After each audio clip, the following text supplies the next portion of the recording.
Also zunächst mal sind wir uns, glaube ich, alle bewusst, dass es die größte Sicherheitsherausforderung ist, vor der Europa steht, nicht nur Deutschland. Und das ist schon seit 3 Jahren bekannt, seitdem der Angriffskrieg läuft. Und ich bin immer eine Stimme, die das schon sehr früh gesagt hat. Und ich bin froh. Friedrich Merz hat vor 3 Jahren schon im Bundestag gesagt, Deutschland muss bereit sein, in der Welt seine Interessen zu definieren und durchzusetzen. Vor über 20 Jahren hat er Gerhard Schröder als Kronzeugen Saddam Husseins bezeichnet, weil er nicht mit in den Irakkrieg wollte. Und nun sagt er allen Ernstes in der Öffentlichkeit, Deutschland ist zurück. Jahrelang wurden alle in so eine Schwurbler-Ecke gestellt, die gesagt haben, hier handelt es sich zumindest von einer Seite aus um einen Stellvertreterkrieg. Und jetzt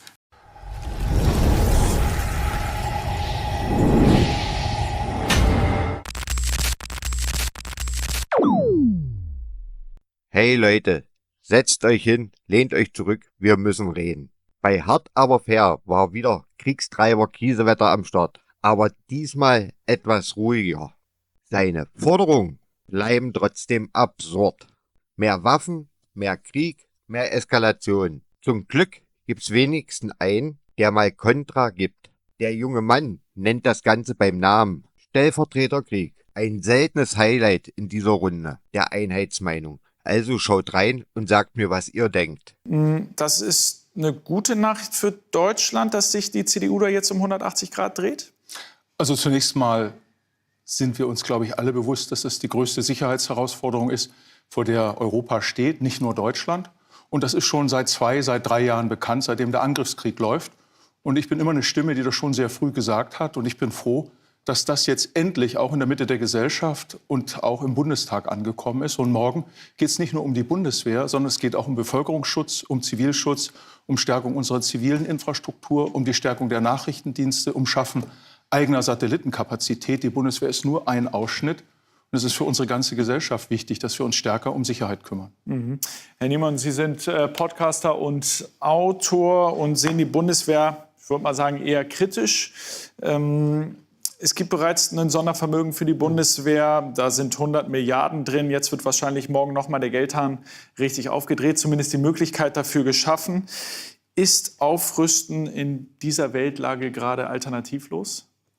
Nun, mag sein, dass es alternativlos ist, aber ich habe den Eindruck, dass diese Behauptung, Sie haben ja gesagt, Europa muss sich behaupten neben den USA und neben Russland, und ich habe durchaus die Angst, dass diese Behauptung nicht für immer ein reines Defensivunterfangen sein wird, sondern ich habe ehrlich gesagt schon Angst, dass dort irgendwann auch eigene Ambitionen formuliert werden. Friedrich Merz hat vor 3 Jahren schon im Bundestag gesagt, Deutschland muss bereit sein, in der Welt seine Interessen zu definieren und durchzusetzen. Vor über 20 Jahren hat er Gerhard Schröder als Kronzeugen Saddam Husseins bezeichnet, weil er nicht mit in den Irakkrieg wollte. Und nun sagt er allen Ernstes in der Öffentlichkeit, Deutschland ist zurück. Da wüsste man ja gern, woher ist Deutschland eigentlich zurück und warum waren wir weg? Hat das irgendeinen historischen Grund gehabt oder so? Aber für mich klingt es wirklich, als würde hier ein Führungsanspruch durchaus formuliert, dass man quasi sagt, eine neue Supermacht namens EU, der wird Friedrich Merz vorstehen. Und ich weiß nicht, wie es Ihnen zu Hause damit geht, aber mir macht sowas Angst. Glauben Sie, das geht durch? Und haben Sie Verständnis für die Position von jemandem wie Mario Czaja? Friedrich Merz hat das heute in der Fraktion zur Gewissensfrage gemacht. Und wir Abgeordneten sind dem Grundgesetz unterworfen, unserem Gewissen, Artikel 38. Aber ich will schon sehr deutlich sagen, Russland hat auf Kriegswirtschaft umgestellt. Das ist nicht nur der Verteidigungshaushalt, Herr Nieder-Rümelin, sondern sie haben 40% ihrer gesamten Wirtschaftsleistung geht in die Rüstungsindustrie.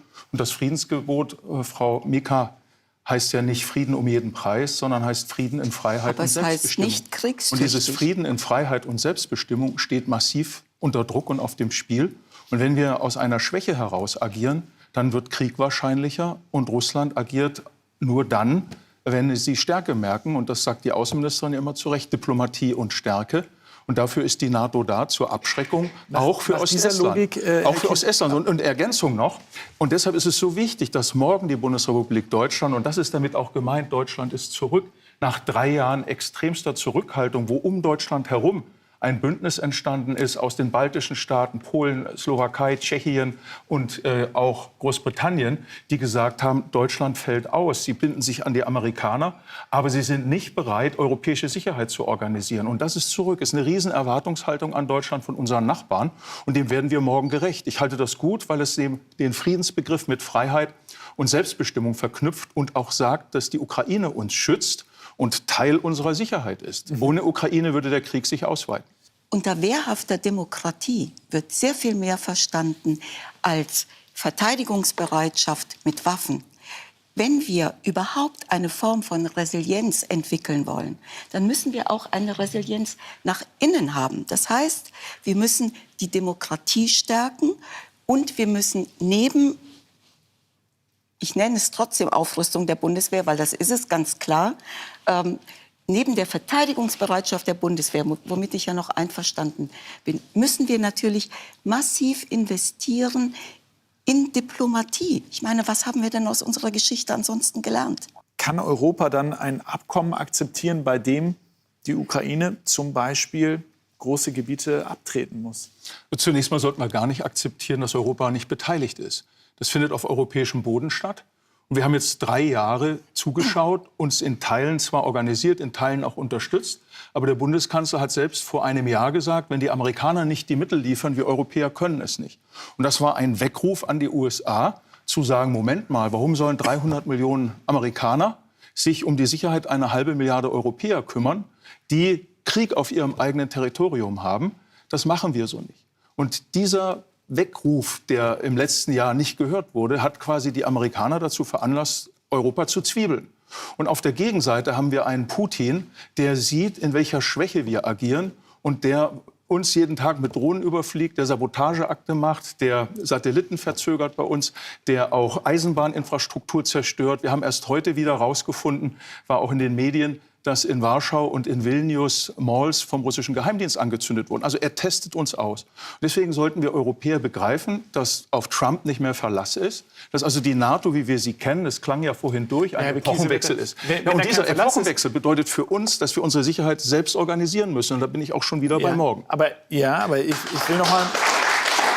Ich will noch mal ganz speziell jetzt auf die Ukraine gucken und auf die Gespräche, die da laufen. Da sind die Europäer ja einfach mal außen vor.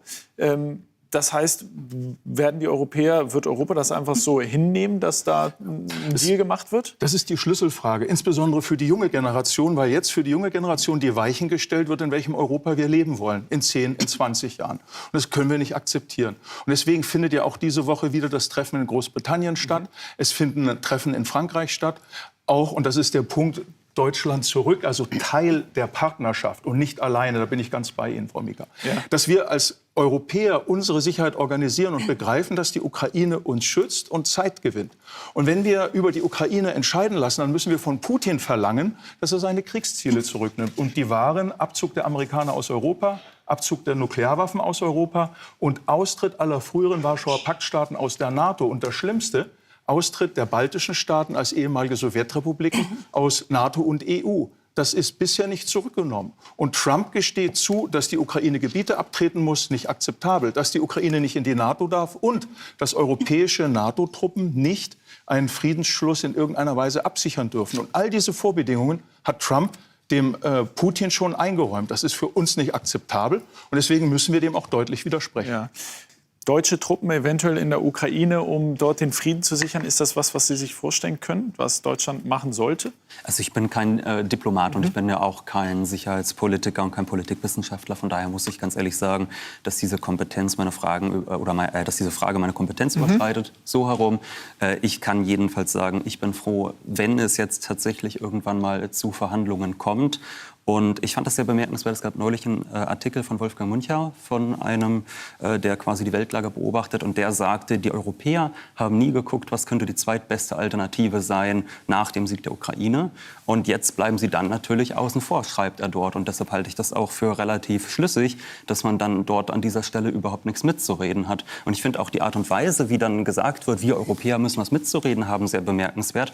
Jahrelang wurden alle in so eine Schwurbler-Ecke gestellt, die gesagt haben, hier handelt es sich zumindest von einer Seite aus um einen Stellvertreterkrieg. Und jetzt sagt auf einmal Europa, wir wollen hier was mitzureden haben. Das, finde ich, widerspricht sich relativ stark. Denn wenn das kein Stellvertreterkrieg wäre oder gewesen wäre, dann hätte Europa da ja auch nichts mitzureden. Dann wäre das ja einfach nur eine Sache, dass man von europäischer Seite und auch amerikanischer Seite aus die Ukraine mit Waffen beliefert, damit die Russland zurückdrängt. Aber der Aggressor ist ganz klar Russland. Ja, das würde ich doch überhaupt niemals leugnen. Aber das ist trotzdem das Verhältnis, das Europa und die USA zu der Ukraine hatten. Und ich finde das sehr interessant, dass jetzt Europa sagt, man meldet eigene Ansprüche an, wie diese Friedensverhandlungen laufen sollen, obwohl ich die ganze Zeit gehört habe, es ginge nur darum, die Souveränität der Ukraine zu stärken. Und wenn das tatsächlich das Ziel gewesen wäre, das alleinige, dann hätte man jetzt ja auch keine Ansprüche anzumelden. Wir haben ja zu wenig gemacht. Frau Micha? Also an der Stelle würde ich Ihnen gerne widersprechen, denn die Europäer haben ja nicht nur Waffen in die Ukraine geliefert, sondern es ging ja tatsächlich um ein Verteidigungskonzept, wo die Idee dahinter stand, die Ukraine will ein freies, demokratisches Land sein. Und das versucht Putin mit seinem Angriffskrieg und seinen völlig durchgeknallten Großmachtsfantasien zu verhindern. Freiheit und Demokratie interessieren ja in allen anderen Kriegen der Welt, sonst hier auch keinen in Europa, wenn da die Bomben fallen. An vielen Stellen gebe ich Ihnen recht, aber jetzt bleiben wir doch mal dabei. Wenn es um Demokratie geht und sich Deutschland und andere europäische Staaten über so viele Jahre engagiert haben, dann haben sie die verdammte Verpflichtung, sogar mitzureden und zu versuchen, eine möglichst menschliche Friedenslösung für die Ukraine rausholen. Und das heißt natürlich, nicht einfach Putin nachzugeben, nicht einfach zu sagen, soll er doch mal die annektierten Gebiete für sich beanspruchen und so weiter und so weiter. Und je stärker die Verhandlungspositionen auf der einen Seite sind, die Ukraine unterstützen, desto mit mehr Kraft kann man natürlich gegenüber Putin auftreten. Und wir wollen doch nicht Trump und Putin alleine reden lassen. Wo kommen wir denn dahin? Es kann durchaus sein, dass die Ukraine Zugeständnisse bei bestimmten Gebieten machen muss. Das hat der Präsident doch letztes Jahr schon gesagt, dass das passieren wird und dass man es höchstens irgendwann diplomatisch zurückbekommt. Ich finde das immer interessant, diesen Diskurs, den man in Deutschland hat, so als würde man gar nicht mitbekommen, was im Ausland geredet wird. Herr Zelensky hat selbst schon gesagt, das findet er alles andere als witzig. Das findet er schrecklich, aber dass er sagt, ja, es wird so sein, dass einige Gebiete höchstwahrscheinlich abgetreten werden. Aber Sie haben ja recht, Herr Niemann, das war im deutschen hier redet Diskurs... man immer noch darüber, jetzt noch mal den Taurus und dann wird alles zurückerobert. Das sind ja zwei verschiedene Fragen. Das sind ja zwei verschiedene Fragen, aber Sie haben ja recht, dass der Diskurs in Deutschland zumindest lange so gelaufen ist, dass man über Gebietsabtritte gar nicht reden wollte. Herr Kiesewetter, ist man da mittlerweile weiter und akzeptiert das?